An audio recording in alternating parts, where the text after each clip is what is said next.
Está começando mais um episódio do Schunk Inovação em Foco. E no episódio de hoje vamos falar sobre a indústria nacional, como ser protagonista em um mercado competitivo. E para isso, a gente tem aqui um convidado extremamente especial. É um grande amigo nosso, a gente trabalha como parceria em diversas empresas, a gente tem a mesma opinião sobre a nossa indústria e como ser protagonista dela. E para isso hoje a gente recebe o Leonardo Barbosa, que é técnico em mecânica pelo Senai, graduado em tecnologia mecânica pela FATEC, mestre em engenharia pela Unital e com MBA em gestão de negócios pela IBMEC. Eu gosto muito da história do Leonardo, porque ele inspira diversos jovens aí da nossa indústria, porque ele começou a carreira dele como estagiário do Senai, depois ingressou como estagiário também numa grande empresa como a Iscar, passando por diversos departamentos, e hoje ele é presidente da Iscar.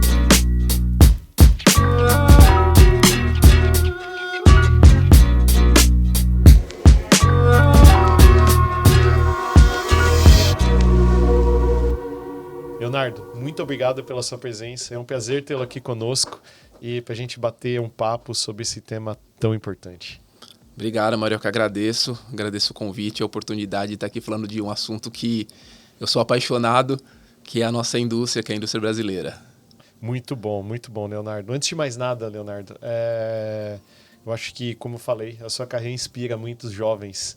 Então, antes de mais nada, eu gostaria que você contasse um pouquinho da sua trajetória profissional, como que você chegou até a presidência da Iscar. Não, legal, é um prazer. Eu comecei, na verdade, a minha trajetória, iniciei pelo Senai, como você acabou de citar. Eu não tenho como deixar o Senai de fora, porque até antes do Senai eu não tinha ainda a ideia de que carreira eu iria seguir. Então, fiz o Senai Roberto Simonsen, como curso de técnico em mecânica.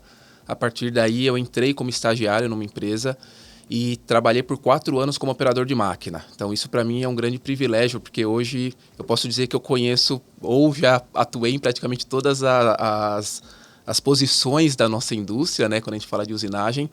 Depois disso, comecei a minha graduação na FATEC e entrei, precisava fazer o estágio, né, queria fazer o estágio até para poder entrar na área mais técnica, mais de aplicação, de engenharia, e iniciei como estagiário na Iscar em 2001. E desde então tive a oportunidade de passar por várias áreas. Iniciei na engenharia de processos, depois fui para produto, depois virei gerente de produto, onde eu comecei a fazer algo que eu sou apaixonado até hoje, que é a gestão de pessoas, gerência nacional de vendas, e desde 2016 eu tenho o privilégio aí de estar como diretor-presidente da unidade aqui no Brasil. Muito bom, muito bom. E para quem não conhece, eu acho que seria legal você também falar quem é a Iscar, né? É difícil sim. alguém não conhecer a Iscar. Mas talvez existam algumas pessoas do nosso público aqui que não conhecem. Então, conta um pouquinho da história da Iscar. Sim, claro. A Iscar foi fundada em 1952, em Israel, pelo um judeu alemão chamado Steffi Wertheimer, que é vivo até hoje. Iniciou uma empresa bastante pequena, né, ainda fazendo reafiações, trabalhando com ferramentas de corte canal. E desde então ela se internacionalizou, cresceu bastante e veio para o Brasil em 1995. Então, ano que vem nós vamos completar 30 anos de trajetória aqui no Brasil. E ela foi adquirida em 2006, depois o restante em 2012, pela Berkshire Hathaway.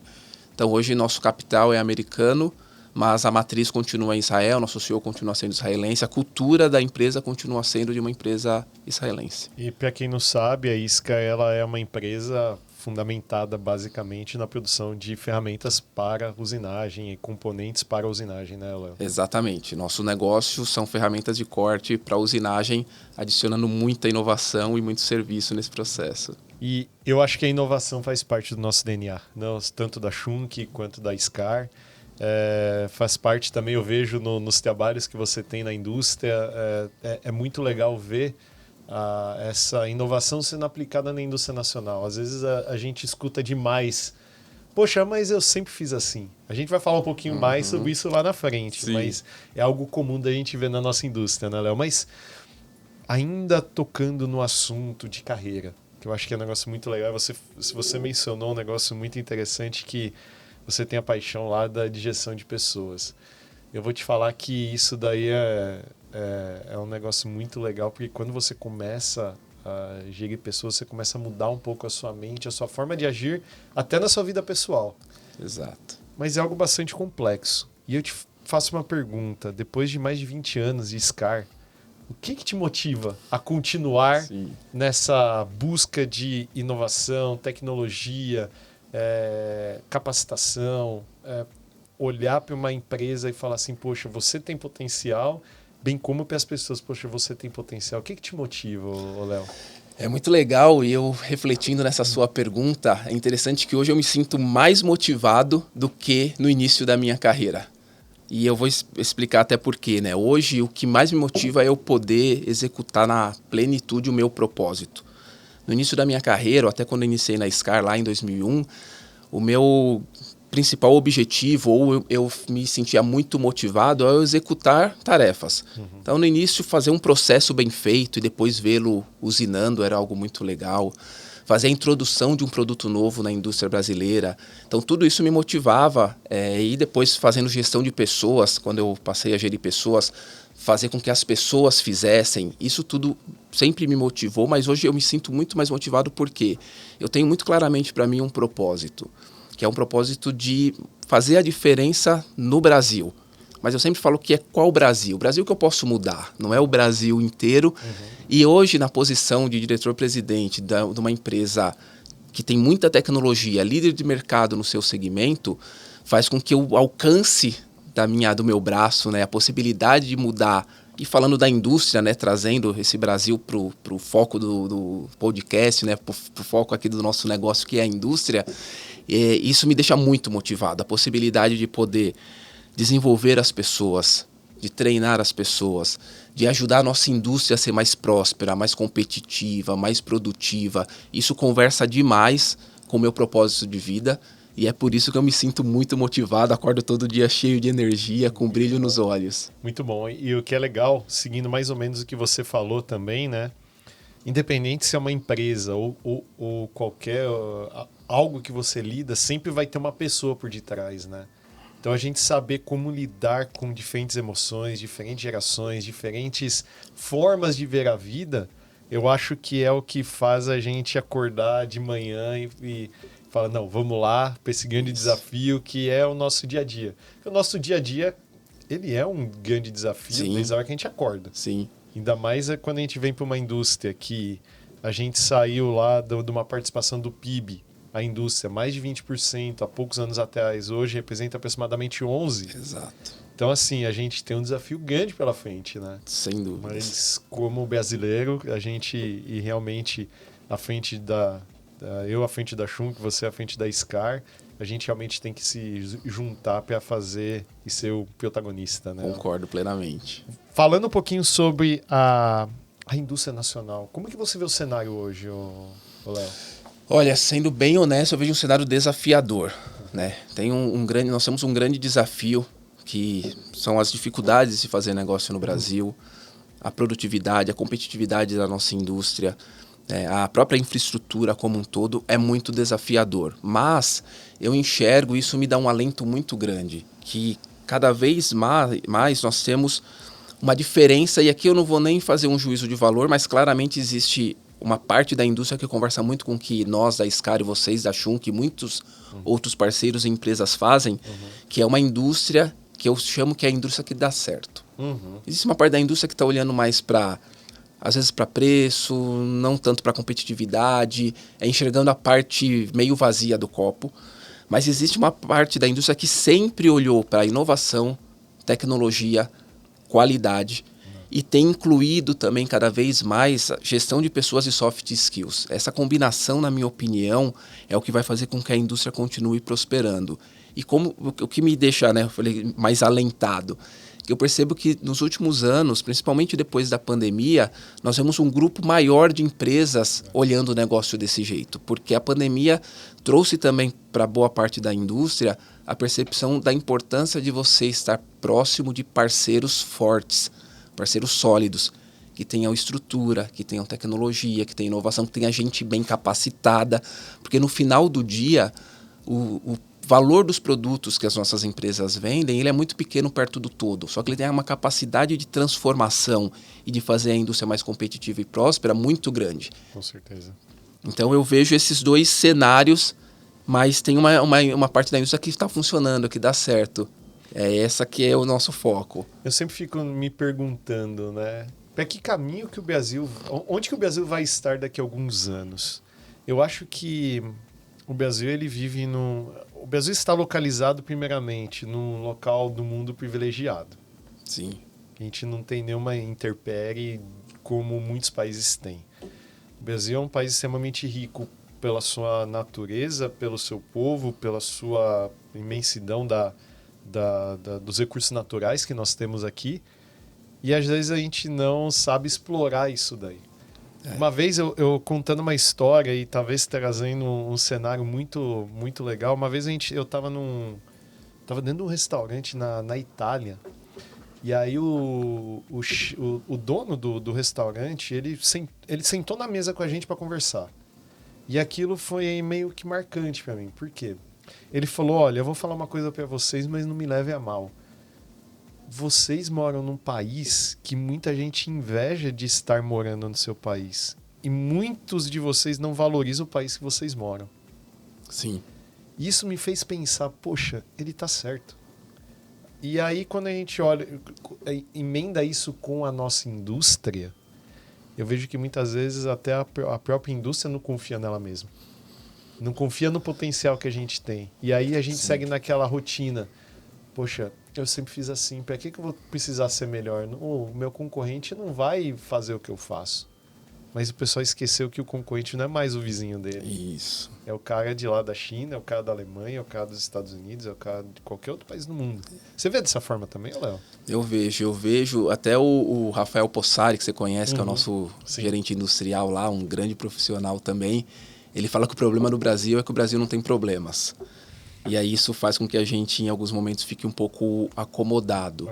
Então, o que você está trazendo, eu percebo também, em alguns momentos, que a indústria fica, muitas vezes, esperando alguma ajuda, a indústria fica esperando o que vai acontecer, enquanto que, na verdade, nós temos que pensar de forma diferente, né? A indústria somos nós.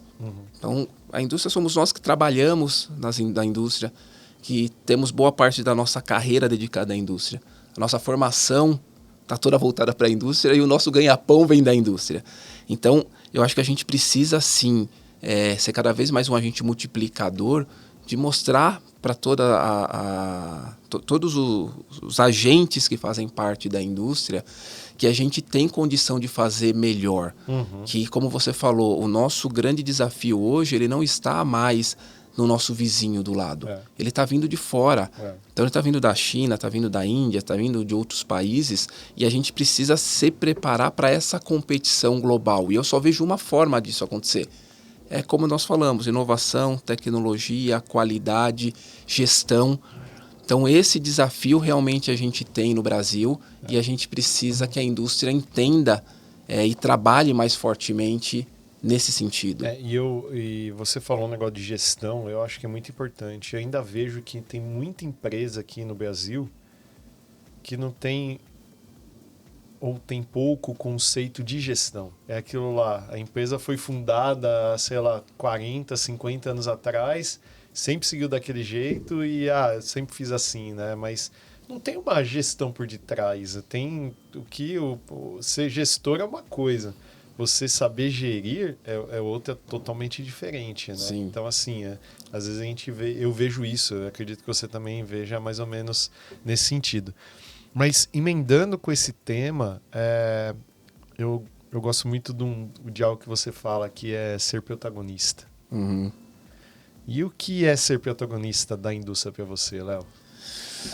Olha, ela tá muito ligada ao meu propósito, né, que eu falei no começo. Ser protagonista da indústria é fazer a indústria melhor, fazer a indústria mais forte. É isso que, no final das contas, é o protagonismo. Agora, como, né? Porque falar só a frase em si fica um pouco vazia, né? É realmente trabalhando na capacitação das pessoas, não só do nosso time, como dos clientes, dos parceiros. Eu acredito que uma pessoa só, ela pode fazer a diferença. Como eu disse, eu acredito muito nesse conceito que eu posso mudar o meu Brasil. Mas o meu Brasil ele é limitado ao meu braço. Então, quanto mais pessoas nós tivermos, quanto mais empresas nós tivermos em conjunto, maior é o nosso alcance. Então, ser protagonista também é trabalhar em parcerias. Nós temos cada vez mais parceiros, empresas correlatas empresas que nos complementam, fazendo um trabalho de melhoria de produtividade nos clientes. Ser protagonista do Brasil é trabalhar junto com os nossos clientes, com as empresas que usinam, ajudando eles a serem mais competitivos. Como eu disse, existe uma parte do Brasil ou das empresas brasileiras, da indústria brasileira, que hoje preza por tecnologia, que é a indústria que eu digo que dá certo. Nós temos que ajudar essas indústrias a crescerem ainda mais, a ficarem mais fortes e, ao mesmo tempo, procurar impactar ou ser um exemplo para aquelas que ainda estão trabalhando de uma forma diferente. Então, ser protagonista no final do dia é fazer a indústria crescer para todos nós. É a gente olhar para a indústria e até, eu falei de parceiros, de clientes, e até para os nossos concorrentes, não como alguém que nós queremos que esteja mal, não como um inimigo, muito pelo contrário, é trabalharmos para que esse bolo todo cresça. E se todo o bolo crescer, todos nós, como indústria, ficaremos mais fortes. Não adianta eu ter uma indústria pequena e a SCAR, de repente, ser 100% dentro daquela indústria, 100% de market share de uma indústria pequena que não vai crescer.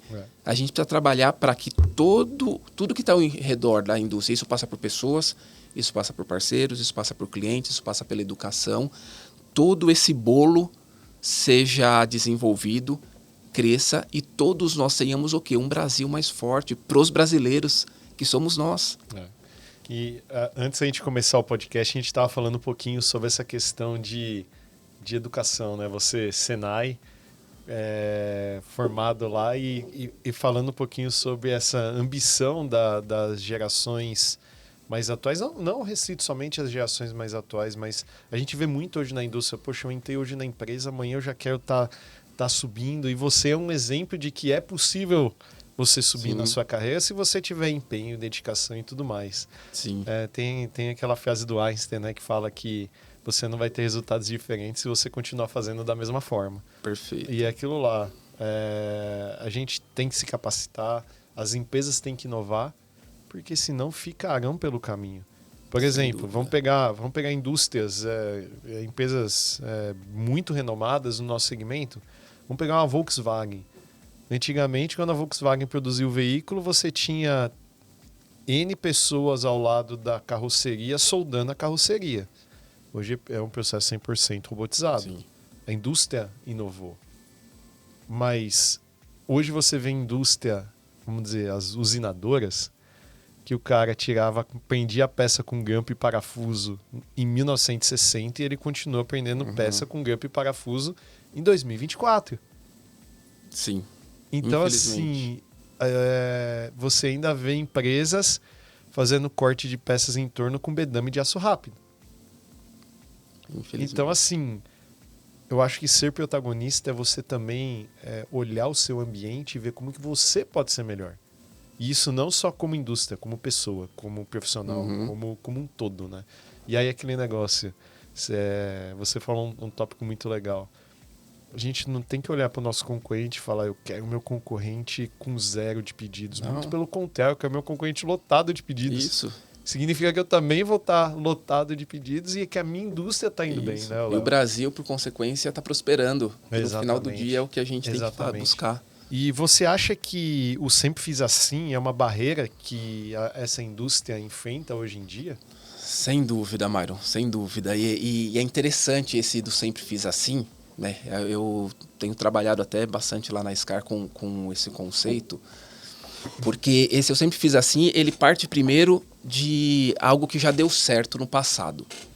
E a gente tem algo, até eu reli esse ano por coincidência, aquele livro Rápido e Devagar. É um livro que merece ser lido algumas vezes. Cada vez que você lê ele, você vê a coisa que você não viu na primeira leitura. E o nosso cérebro, na verdade, ele é programado, ou ele se programa para fazer as coisas no modo automático o máximo possível, para poupar energia. Sim. Não significa que fazer no automático é uma decisão ruim num primeiro momento, porque ela é baseada em algo que deu certo. Onde está a grande dificuldade, o grande problema? Algumas coisas você pode e deve fazer no automático. Para vir para cá, eu vim dirigindo, eu não fiquei pensando cada vez. Hoje não se muda mais a marcha, né? Mas quando eu ia frear, é tudo automático, é instintivo. Mas existem algumas coisas que a gente tem que fazer diferente. E aí a nossa grande dificuldade, né? Até uso esse exemplo muitas vezes com o nosso time, né?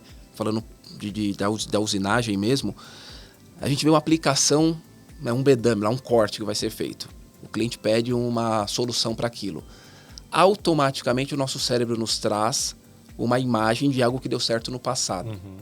E que se você aplicar aquela ferramenta, provavelmente ela vai dar certo novamente. Porém, se nós não entendermos que algumas ações ou algumas solicitações devem passar antes por um crivo de pare e pense, a gente deixa de aplicar uma tecnologia mais nova, mais inovadora, porque o cérebro te trouxe aquilo que ele já experimentou no passado. Então, o nosso desafio, na minha leitura, para a gente quebrar essa questão, porque você falou, a indústria tem muito disso? Tem, mas nós também temos, e dentro da SCAR também temos, e dentro da Schunk também provavelmente tem. Então, a gente precisa, primeiro, trabalhar contexto, porque as pessoas fazem isso de forma automática e muitas vezes como também um mecanismo de defesa. Então, primeiro é contexto. Funcionou lá no passado, mas o contexto era outro. Pegando esse exemplo da aplicação, mas a gente pode usar vários exemplos, os materiais eram outros, os processos eram outros, as máquinas eram diferentes e nós não tínhamos essa solução.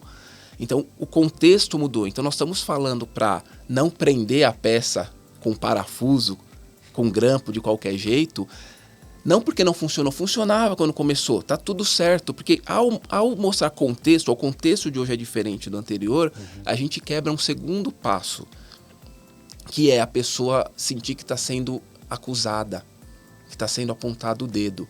Então, muita gente percebe isso em aplicações nossas. Nós temos que tomar muito cuidado, muitas vezes, ao oferecer uma solução para a indústria, porque as pessoas entendem que nós estamos dizendo que o que foi feito até agora estava ruim, e que se estava ruim, a culpa é dele que não melhorou. E não é esse o objetivo. O contexto mudou. Então, quando a gente explica contexto, fala, não estou te acusando. E, consequentemente, como terceiro ponto que eu acho importante para poder reverter isso, é mostrar que a partir do momento que não estamos acusando, vamos fazer juntos e pode dar errado.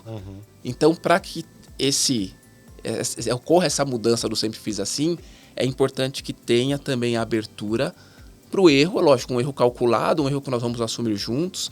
E tudo isso começa, acho que, no exemplo da liderança.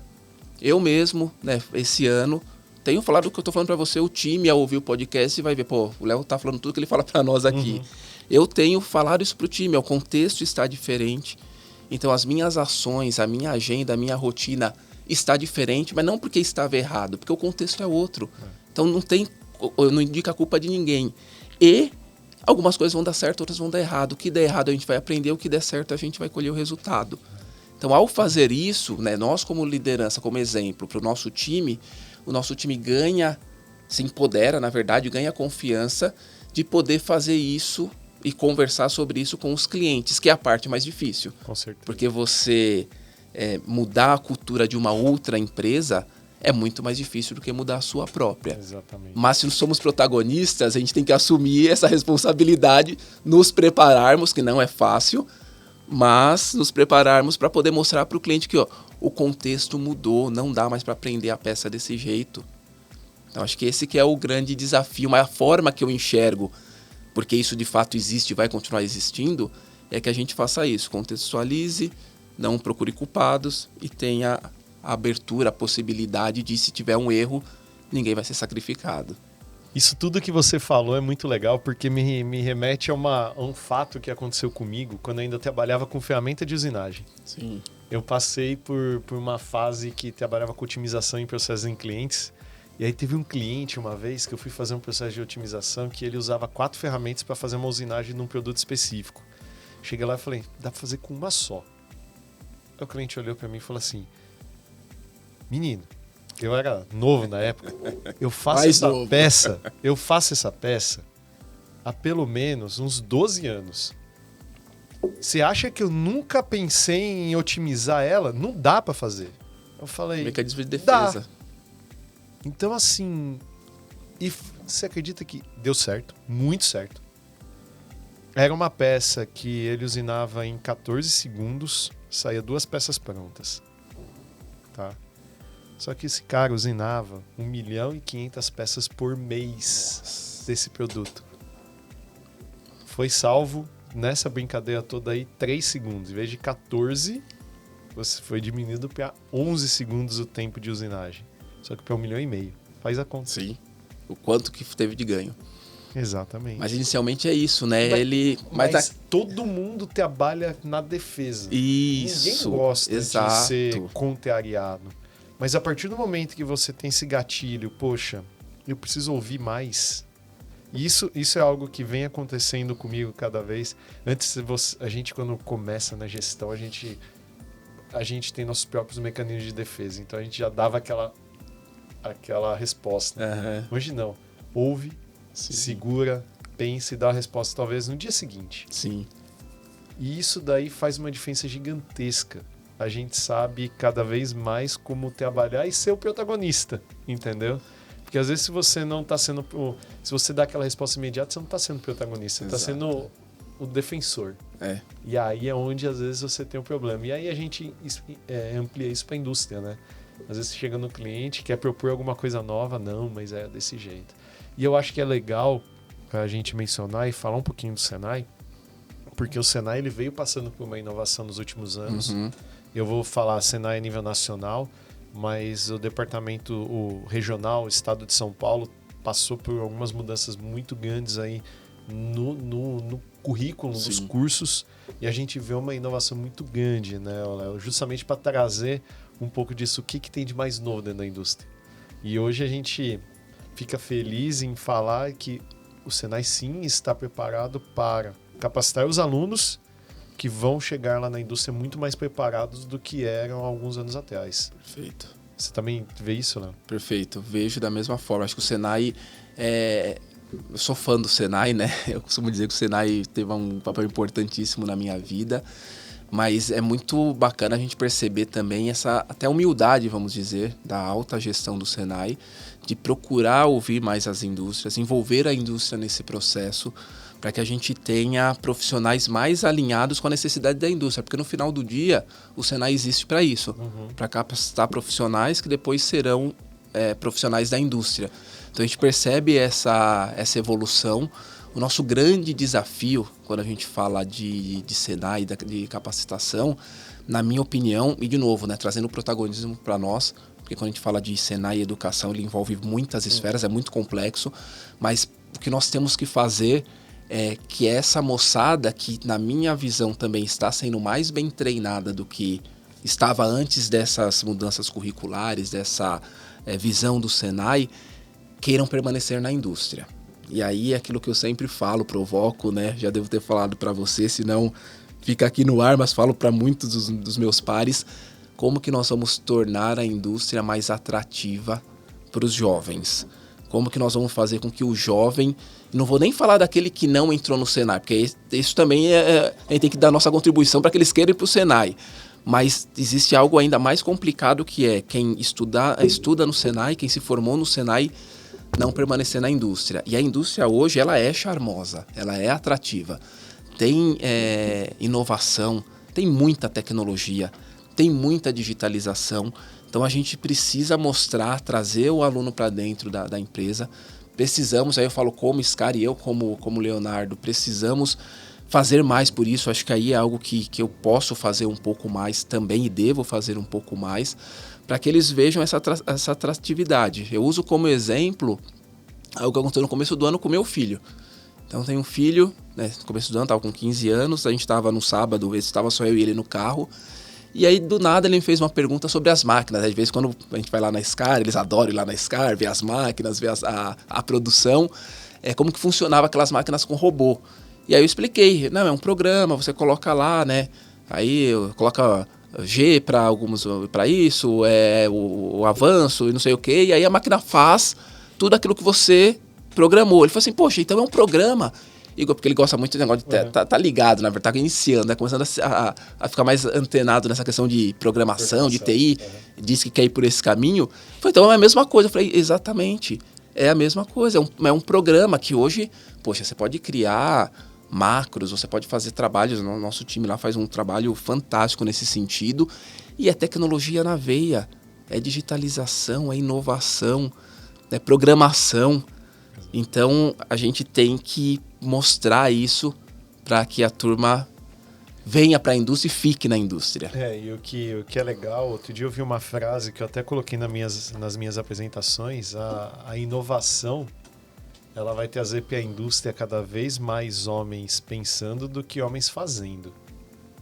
Não Sim. vai ter mais o homem lá fazendo, aquele mão na massa. Exato. Porque tudo isso vai ser automatizado de alguma forma, seja com CRM, seja com robô, seja com uma máquina, seja de qualquer forma. É isso. Então, assim, é atrativo. Só que, assim, a indústria ela tem o seu timing também, né? É diferente. Eu acho que esse é o nosso grande desafio, de mostrar para as pessoas que estão entrando na indústria agora, de que, poxa, ela tem seu timing. Ela tem o seu preço no começo, mas Isso. o payback é um pouco mais longo, talvez. Só que o payback ele é muito bom. É sustentável. Ele é sustentável.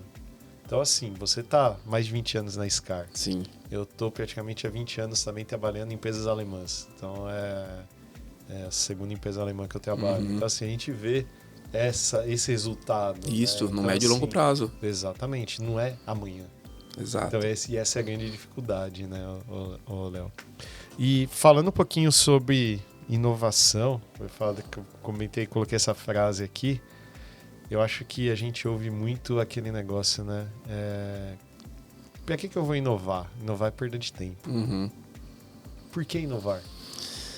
Primeiro porque inovar está ligado com gestão. Né? Muitas vezes as pessoas entendem... Eu acho que o grande ponto até, a gente precisa desconstruir um pouco. Por que não inovar? Porque as pessoas que fazem essa pergunta, ou acreditam que inovação é perda de tempo, como você citou, e de fato a gente ouve isso, primeiro porque elas têm uma visão um pouco errada sobre inovação. Inovação, a gente tem algumas fases que acontecem na indústria, né, e no mercado como um todo, que ficam muito marcadas. A gente teve ali o 4.0, só se falava em 4.0.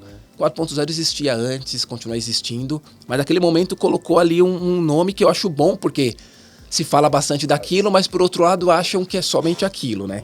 Assim como hoje tem ESG. ESG sempre existiu, né? Vocês da Schunk, nós da SCAR sempre seguimos aquilo, mas hoje criou-se ali uma sigla. Como eu falei, é bom porque divulga, mas por outro lado às vezes limita. E antes do ESG, nós tivemos uma fase muito grande de falar de inovação. Né? Era uma fase onde tinha muito dinheiro no mercado mundial e aportando muito desse dinheiro em startups. E aí criou-se uma visão de que inovação está ligado a startup, está ligado a grandes projetos, está ligado a muito investimento de dinheiro e está ligado à tecnologia, principalmente TI. Então, inovação não é isso. A primeira coisa é por que não inovar se inovar é fazer melhor? Inovar é fazer diferente, é utilizar melhor os recursos. Exato. Então, nós temos que inovar sempre no momento de alta de mercado, no momento de baixa de mercado e fazermos isso de forma inteligente e contínua, constante. Por isso que eu digo que inovação tem a ver com gestão. É uma forma de você fazer a gestão da empresa. O slogan da SCAR, por coincidência, é onde a inovação nunca para. Então, a inovação está no nosso DNA. E aí, o que algumas empresas fizeram também lá no passado, que eu acho que isso que criou muita dúvida, né? E muitos desistiram. Criaram um departamento de inovação. Inovação não pode ficar restrita a um departamento, a uma gestão, a um gerente. Então, quando isso eu acho que o nosso grande desafio quando se fala de inovar, por que inovar? Porque é inteligente, porque é a melhor forma de você continuar se desenvolvendo, porque inovar pode ser simples, não precisa de tudo isso que nós falamos, um departamento, não precisa de grandes investimentos, de um grande projeto, de nada disso, e desmistificar um pouco essa estigma que ficou com essa palavra, para que as empresas continuem investindo em inovação de pessoas, de processos, do dia a dia, da gestão. Então, por que não fazer isso, né? Trazendo para o que nós entendemos como sendo inovação, ao olharmos e falar assim, pô, mas isso tem que ser feito. E eu acho que é muito legal isso daí, porque faz também a gente pensar no seguinte, né? Muitas vezes as pessoas, elas têm uma ineficiência, ou as empresas têm uma ineficiência e sempre jogam a culpa no outro. Mas às vezes você não olha para si mesmo. Sim. E aí é onde tá o grande problema. Pô, o meu fornecedor, ele não tá me trazendo qualidade. Mas espera aí. Você faz manutenção preventiva da sua máquina? Você troca o seu fluido de corte numa frequência X? Você tem dentro do seu PCP uma programação da sua produção adequada? A sua matéria-prima é estável? Às vezes é aquele negócio, poxa, nenhum desses fatores é Sim. analisado. Aí o cara chega pro fornecedor e fala, a sua pastilha não tá me dando rendimento. Sim. Aconteceu um caso uma vez muito interessante. Um processo ele foi nacionalizado, veio da Europa e veio com algumas ferramentas. E isso na época de linha de ferramenta de usinagem. E lá rodava super bem um tipo de pastilha com uma classe X perfeito. Uhum. Chegou aqui no Brasil, não rodava. Lá fazia, sei lá, 100 peças, aqui fazia 2 e acabava a vida útil da ferramenta. Ah, mas lá sempre rodava, sempre rodava. Trocou pastilha, trocou classe, trocou tudo. A gente só não tinha analisado o material. O material é exatamente o mesmo. Só que tinha uma especificação. O fornecedor aqui no Brasil era o mesmo de lá. Tá. Só que a produção era diferente aqui. Quando a gente foi medir a dureza daquele material, é tipo 10, só que eu sei, a mais daqui comparado do lado de fora. E aí Fazia diferença. O resultado no processo final. Mas se você não olha o lado, você sempre vai colocar a culpa em algo que não tem um fator. Sim. Entendeu? E aí eu acho que é legal a gente falar também sobre a capacitação, né? Então, muitas vezes é importante a gente, como profissional, também buscar capacitação para a gente sempre estar inovando. Não jogar também só, Sim. Pô, a empresa que, hoje eu não tenho uma oportunidade, mas por que eu não tenho uma oportunidade? Talvez eu não fui atrás de buscar essa oportunidade também, né? Acho que isso também é o que a gente vê bastante, acho que você deve ver bastante isso na SCAR também, né? Exatamente. E acho que quando você falou do profissional, de buscar capacitação, na verdade a carreira ela é minha, né? Ela é nossa. Exato. Então quando a gente fala de protagonismo, ele começa no meu protagonismo, né? Aquilo que eu vou fazer para o meu desenvolvimento, para a minha carreira, para a minha empresa, sem procurar, como você falou, a culpa no outro, né? Tentar terceirizar. É lógico que a gente sabe que dentro de um contexto tem coisas que são responsabilidade nossas e outras que não são. Qual que é o grande desafio nosso? É antes de apontarmos ou nos defendermos, é resolver o nosso. Então esse exemplo que você deu, aconteceu várias situações. Tem um exemplo que aconteceu comigo há talvez 15 anos atrás, que é muito emblemático nesse sentido também. A gente tinha implantado era uma linha de usinagem num cliente. Tínhamos implantado, eu era responsável por Ingersoll na época, né, fresamento principalmente, e o cliente simplesmente ligou dizendo que a vida das nossas ferramentas tinham caído pela metade e que aquilo era um absurdo, que a gente tinha que ir lá resolver. Fui até lá, não tinha mudado o parâmetro de corte, não tinha mudado classe, falei com a Alemanha, não tinha mudado nada. E passei lá quase um dia inteiro e eu não conseguia enxergar, né? O material eles diziam que não tinha mudado. Passei um dia inteiro e não conseguia enxergar. Aí eu tive quando a gente fala, né, inovação, a gente falou de inovação de ser simples, algumas ações que a gente toma, algumas respostas também vêm de coisas simples. Eu falei, espera aí, atrás da máquina existiam as folhas de controle de vida útil do processo. Aí eu falei, deixa eu dar uma olhada nisso aqui. E aí eu olhei todas as ferramentas, simplesmente todas, inclusive ferramentas que não eram da SCAR, de outros fabricantes, estavam com a vida pela metade. Aí eu chamei e falei assim, peraí, o que está acontecendo aqui? Aí chegou-se ao veredito, que acredito até que o cliente já sabia, que eles tinham mudado o fornecedor da matéria-prima. Então, antes de você apontar, chama aqui o fornecedor, não, o que é meu nisso aqui? Nem tudo é meu. Né? Não é tudo. O nosso objetivo aqui, né, como protagonista, não é trazer para nossa responsabilidade aquilo que não é nosso.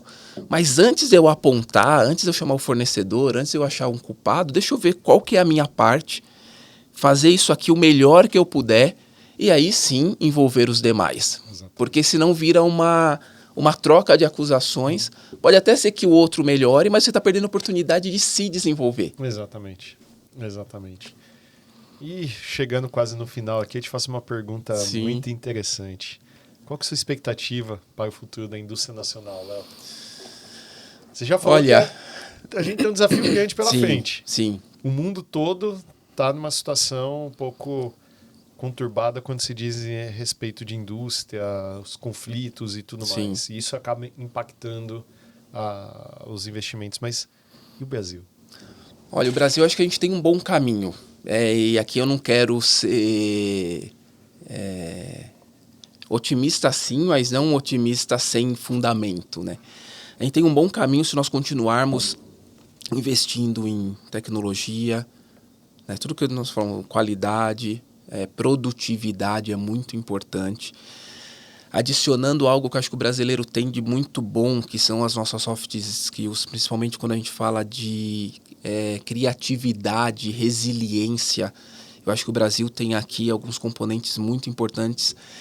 E sem deixar de olhar também para digitalização, ESG, todas essas tendências que existem. Eu acho que a composição toda para o futuro da indústria tá nisso, em fazermos as coisas com mais qualidade, com mais produtividade, com mais eficiência, cuidando das pessoas. E tem algo que eu venho pensando até mais recentemente, e isso tem muito a ver com protagonismo também, que é fazermos hoje melhor do que ontem e amanhã melhor do que hoje.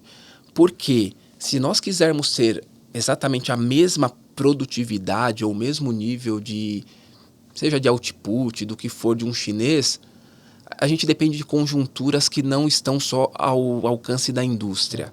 Depende de algumas coisas do governo. Então, eu acho que o nosso objetivo não tem que ser sermos tão eficientes quanto, mas utilizarmos o que nós temos de bom para sermos diferentes. Exatamente. E melhores do que ontem. Então, acho que o futuro que eu vejo da indústria, ele é um futuro bom se toda a indústria olhar para isso, para a inovação, para a tecnologia, para a qualidade, para a produtividade, e extraindo das pessoas, que eu acho que o Brasil, como você falou, que o que tem de melhor no Brasil são as pessoas. Exato.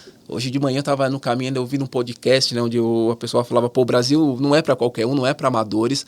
Nós temos que saber utilizar essa nossa maneira de fazer negócio ao nosso favor e fazermos melhor, continuarmos evoluindo. Um dia nós seremos melhores, iguais ou piores do que Índia, do que China, do que quem for, mas não copiando-os, utilizando aquilo que nós temos de bom para continuarmos evoluindo. Eu acho que você falou um pouquinho antes sobre a indústria 4.0. O que aconteceu nesse boom da 4.0? A partir de hoje eu quero ser 4.0. Exato. Mas o cara não tinha nenhuma máquina CNC dentro da fábrica. Isso. E aí é aquele negócio, você olha a grama do vizinho, você vê a grama do vizinho mais verde, mas você, quero ter minha grama verde, mas espera aí. Para eu ter a grama verde, eu preciso preparar meu solo, eu preciso plantar, preciso regar e esperar um tempo para aquilo lá ficar da mesma cor. Então, assim, eu acho que existem formas de você, dentro da sua indústria, trazer resultados diferentes. E eu acho que você trazer resultado diferente não é copiar o outro. Isso. É você adaptar o seu processo com mais produtividade para você ter um output melhor. Essa que é a realidade. Perfeito, perfeito. E se a indústria se conscientizar disso e caminhar, eu vejo um futuro muito bom para a indústria, porque nós seremos únicos. E eu acho que a gente está num momento muito bom, né? Eu acho que essa questão, eu não sei qual que é a sua visão, mas essa questão da eletrificação, ela vai demorar para chegar no Brasil por alguns motivos. Seja por rede de energia, seja pelos pontos de abastecimento, seja pelo nosso extensão territorial é quase continental no Brasil, né? Então, existem alguns pontos que impedem esse crescimento tão grande. Consequentemente, os veículos a combustão vão continuar sendo importantes para o nosso negócio. Só que ninguém mais lá fora quer produzir veículo a combustão. Sim. Quais são os países que despontam para a produção desses veículos? A gente viu enormes investimentos na indústria nacional para linhas de produção de veículos a combustão. Isso. Nós podemos nos tornar um fornecedor global.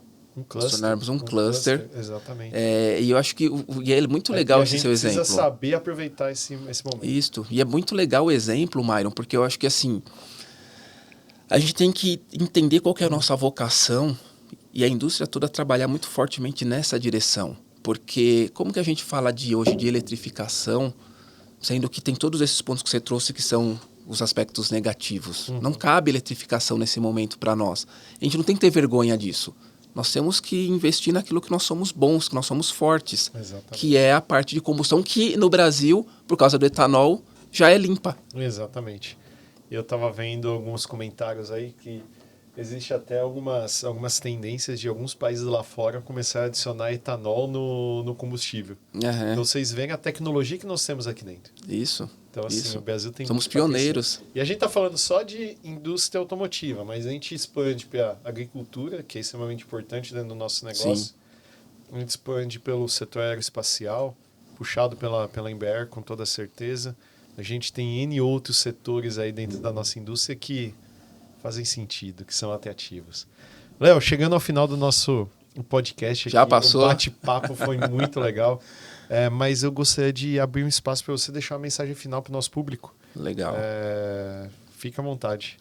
Não, acho que a mensagem final é um resumo de tudo que a gente falou aqui, né? Primeiro, nós somos a indústria, né? Então, se nós somos a indústria, nós temos que fazer o melhor, brigar, batalhar, continuar desenvolvendo a indústria como um todo. Ninguém vai fazer isso por nós.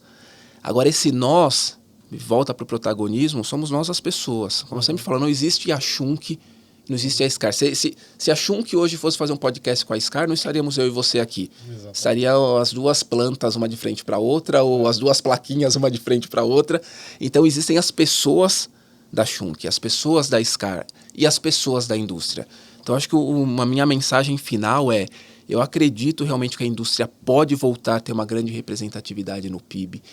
Eu acredito de verdade que a indústria pode se tornar ainda mais forte com tudo que nós, não vou ser repetitivo, com tudo que nós falamos ao longo desse nosso bate-papo, mas depende de cada um de nós que fazemos parte da indústria, que gostamos da indústria, exercermos, na verdade, o nosso protagonismo sem terceirizar, sem apontar para o outro, sem procurar culpados, como você disse. Na verdade, exercendo o nosso protagonismo como fazendo o meu trabalho, a minha empresa, a minha indústria, e consequentemente o meu Brasil melhor hoje do que foi ontem e amanhã do que é hoje.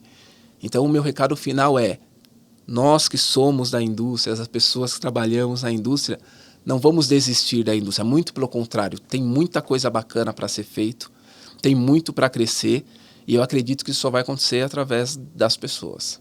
Muito bom, Léo. Como que o pessoal encontra a Scar nas redes sociais? Como encontra o Léo nas redes sociais? Legal, nas redes sociais, Scar, digitar Scar, YouTube, LinkedIn, Instagram, ou Scar do Brasil para a nossa filial brasileira. E a mim, Leonardo Monteiro Barbosa, vai encontrar pessoalmente no Instagram e no LinkedIn. Muito bom. A gente está aqui também com a Isabela, cuidando de todo o ajuste do podcast. O Henrique também na parte da filmagem, agradecer os dois também. Para você que quer seguir a Schunk nas redes sociais, SchunkBR no Instagram, no LinkedIn Schunk Brasil, site da Schunk, schunk.com.